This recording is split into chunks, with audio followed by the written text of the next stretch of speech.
बिस्मिल्लाहिर्रहमानिर्रहीम, अस्सलाम वालेकुम। आज मैं आप लोगों के साथ बहुत ही ज़बरदस्त एक रेसिपी शेयर करने लगी हूँ।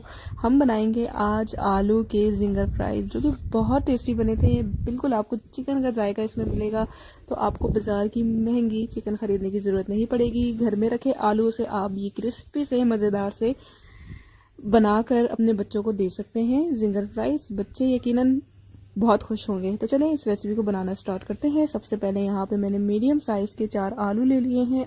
अच्छा, आलू आपने ये वाले लेने हैं। आजकल जो है बहुत अच्छे आलू आए हुए हैं, जिन्हें हम नया आलू भी कहते हैं। एक जो दूसरा होता है, इसका जो नया आलू होता है, इसका जो छिलका होता है ये पतला सा होता है, और जो दूसरा होता है उसका छिलका थोड़ा मोटा होता है। तो ये वाले जिंगर फ्राइज बनाने के लिए ये वाले आलू जो है ना आपने लेने हैं, दूसरे वाले नहीं लेने, क्योंकि उसके अंदर थोड़ी सी मिठास होती है। तो हमें फीके आलू लेने हैं। तो आलूओं को बहुत ही अच्छे तरीके से मैंने छील लिया है। छीलने के बाद ये देखें, इसके बाद हम इसकी कटिंग करेंगे। कटिंग हमने इसको बहुत ज़्यादा पतला भी नहीं करना और बहुत ज़्यादा इसको मोटा भी नहीं करना। चले मैं आपको दिखाती हूँ। ये देखें, इस तरीके से इसको हम पहले बीच में से काट लेंगे स्लाइसिस में। उसके बाद हम इसको ये देखें ऐसे ऐसे,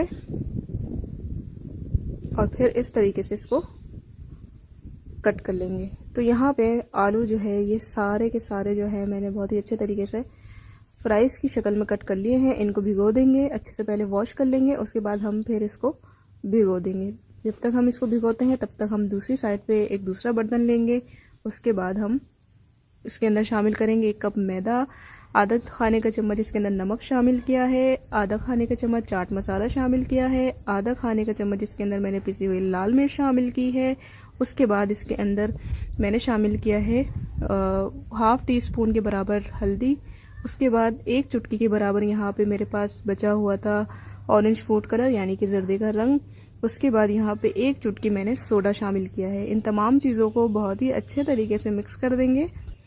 अच्छे से मिक्स करने के बाद इसको इसके अंदर थोड़ा थोड़ा सा हम पानी शामिल करके इसका जो है एक मोटा सा एक गाढ़ा सा लिक्विड बना लेंगे। ठीक है, बहुत ज़्यादा इसको पतला नहीं रखेंगे, क्योंकि फिर जो फ्राइज़ है उसमें से जो हम फिर इसकी जब कोटिंग करेंगे तो सारा जो है ना जो जिंगर हमारे फ्राइज़ बनेंगे वो बिल्कुल भी नहीं अच्छे बनेंगे।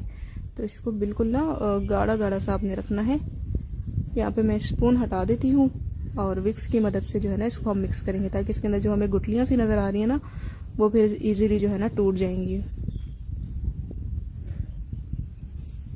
थोड़ा सा पानी मैंने और शामिल किया है।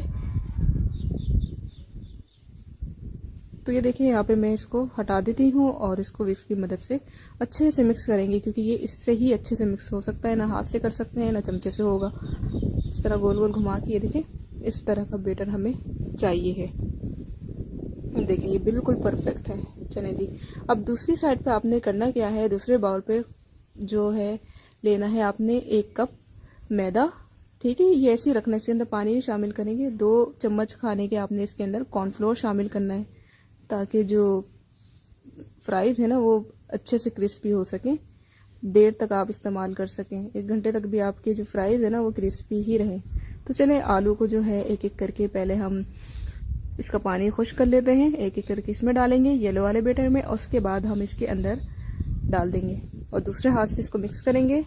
जो दूसरा हाथ है उससे नहीं करिएगा, वरना ये सारा मैदा आपका ख़राब हो जाएगा। तो सूखे वाले साफ हाथ से करिएगा, ताकि ये वाला मैदा जो है ना ये आपका गंदा नहीं हो।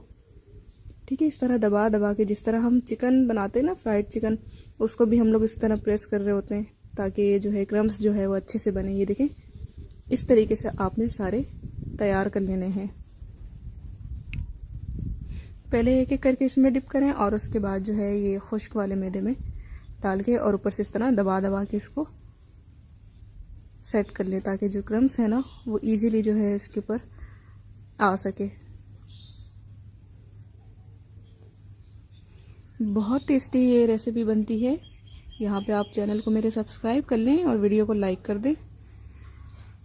तो ये देखें, यहाँ पे मैंने जो है ना ये तैयार कर लिए हैं। ये आधे आलू हैं, आधे अभी रहते हैं, वो भी फिर मैं बाद में कर लूँगी।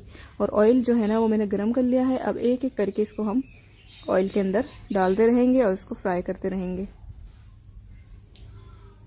अच्छा, यहाँ पे मैंने फ्लेम को लो कर दिया था, इसलिए कि अगर आप हाई रखेंगे तो आलू अंदर से कच्चे रहेंगे और ऊपर से ये क्रिस्पी हो जाएंगे। तो कच्चे आलू रहेंगे तो फ़ायदा नहीं है, हमें क्रिस्पी और क्रंची से इसे बनाना है। तो उसके लिए आपने लो फ्लेम रखना है पहले आलू डालने के बाद। पहले अच्छे से ऑयल को गर्म कर लीजिएगा, उसके बाद इसे लो कर दीजिएगा जैसे आप लोग फ्राइज डालेंगे। देखें क्रम्स चेक करें आप लोग, ये देखें माशाल्लाह कितने ज़बरदस्त है। बिल्कुल ऐसा लगेगा जैसे चिकन के बनाए हैं आपने, चिकन जैसा टेस्ट आपको इसके अंदर आएगा। तो चलें ये हो गए हैं, अब हम लोग दूसरे वाले फ्राइज भी इसके अंदर शामिल कर देते हैं।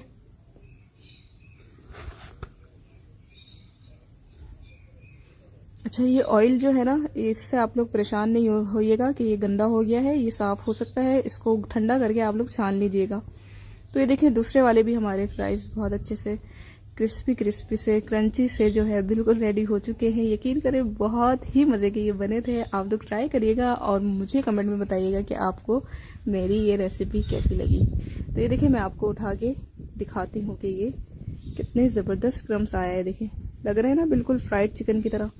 तो आज ही बनाइए, अपने बच्चों को दें। और माशाल्लाह से आगे रमज़ान भी आने वाला है, तो रमज़ान में भी आप लोग ये रेसिपी अपने बच्चों को दे सकते हैं। बहुत से बच्चे इफ्तारी में जो है फ्राइज़ खाना पसंद करते हैं। तो मिलते हैं नेक्स्ट वीडियो में, तब तक के लिए अल्लाह हाफिज़।